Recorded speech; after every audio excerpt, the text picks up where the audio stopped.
'Pag ang, nail tip ay hindi gumagamit ng produkto o medisina o gamot, automatic 'yan 50-50.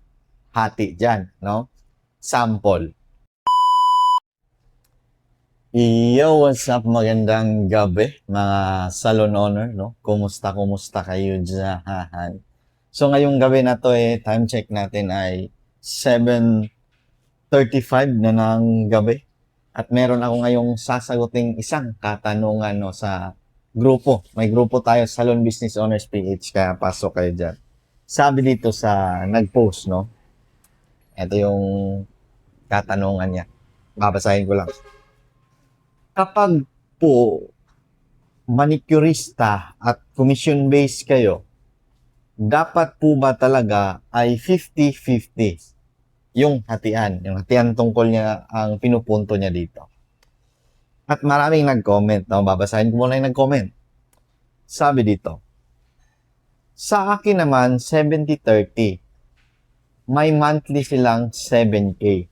Sa kanila lahat, take it or leave it. Ako magdidesisyon, hindi empleyado ko. Yan yung mga mababangis na sagot, di ba? Ako ang magdidesisyon. Mga matitibay. No? Ito, komenton. Marami kasi tayo dito sa grupo, no? So, ito yung komento ng isa. 60-40 lang, kawawa ang nagre-renta sa pwesto, bayad ng bills, tapos kumikita. Manicurista habang ang may-ari ay nag-aabono naman. Kawawa naman lahat ng namumuhunan. Gusto lang kumita, hindi iniisip yung namumuhunan. Aba, mukhang may mga ano Ito. Sabi dito, not really. Pwedeng 60-40, 60 ang owner as long as sa owner yung gamit. Yung sa kanya naman, 60-40, tapos 60 sa owner. Kung sa owner yung gamit. Okay, mahusay. Ito, isang komento. Yes, basta sa kanila lahat. Like, polish, cotton, etc. 50-50 sa akin. Okay, ang dadami. Ito.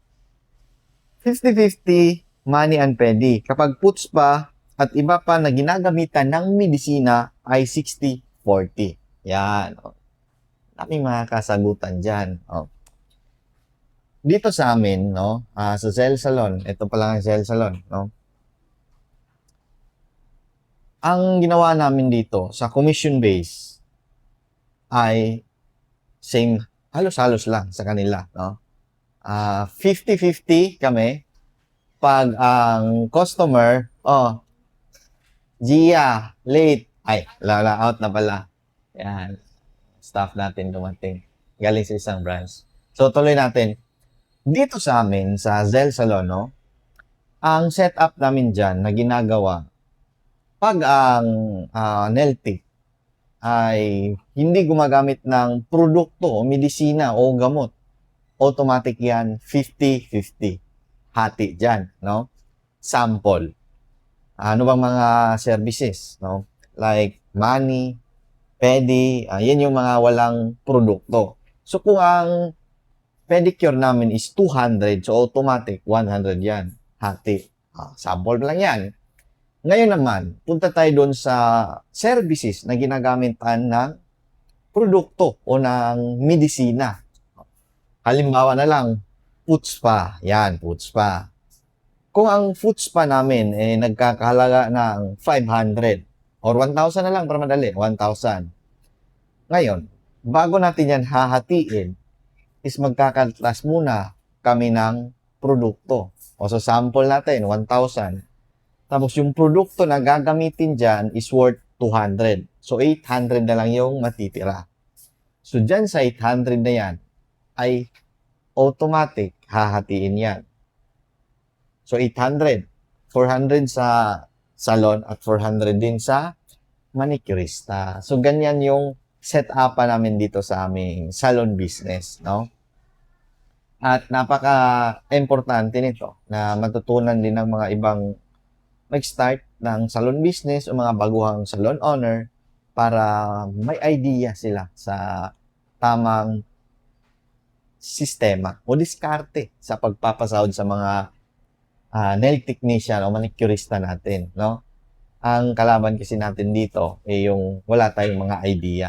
Wala tayong mga idea kung paano natin bibigyan sila ng komisyon, paano tayo magbigay sa kanila ng parte, nang hindi sila naabuso at hindi rin tayo maabuso syempre, no? Kaya naniniwala ako na napakahalaga din na alam mo tong mga ganito. Alam mo yung basic, no? Kaya lagi kong sinasabi na bago ka magtayo ng salon business, kailangan marunong ka sa mga services. Diyan pa lang, napaka-importante na. Kasi kung wala kang alam dyan, wala kang alam, no?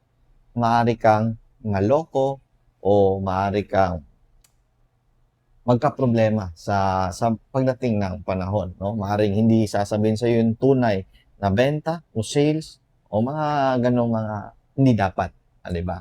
So yan lang ngayong gabi na to at sa mga hindi nakakilala sa akin, ako pala si Jeff Cinco, isang salon owner na hindi marunong sa services.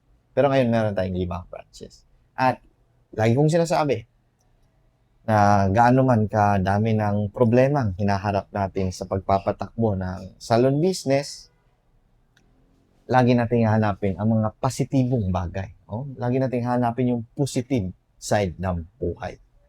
Malis yung tao mo, ninakawan ka, lumayas, wala ka naman tawan ngayon. No? Lagi nyo lang hanapin yung mga positibong bagay.